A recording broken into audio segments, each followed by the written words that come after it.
शिक्षित बन करके और संगठित होकर के इस जो संविधान में जो बात निहित है उसको लेकर के चलेगा तो हमेशा वो मजबूत हो जाएगा।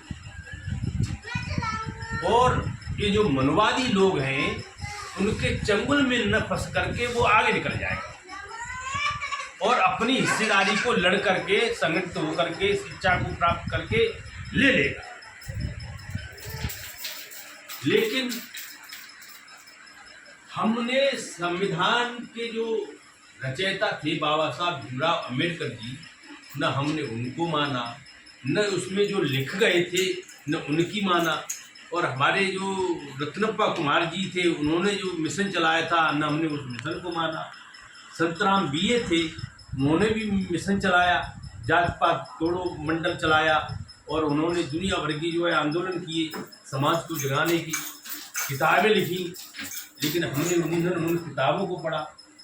तो जब तक हम ज्ञान नहीं होगा तब तक हम जो है जो मनवादी लोग हैं उनकी व्यवस्थाओं में हम लगे रहे और अपने वोट के अधिकार को उनके कहे अनुसार डालते रहे। इसलिए हमको तो वे लोग आते पंडित जी भागवत करे ब्याह पढ़े तो वे कह देते हैं वही वोट दे देते हैं, है कि नहीं। और उनकी बात को एक ऐसे मानते थे जैसे हमें अब एक बार को अपने पिता की बात नहीं मानेंगे लेकिन पंडित जी की मान लेंगे।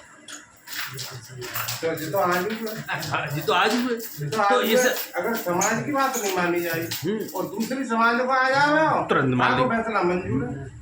तो इस चीज को भैया हम ये कह रहे हैं अपनों गाली दे दे तो भैया सहन कर लो और दूसरे की गाली सहन, अपन लठ मार ले सहन कर लो लेकिन दूसरे की गाली सहन मत करो।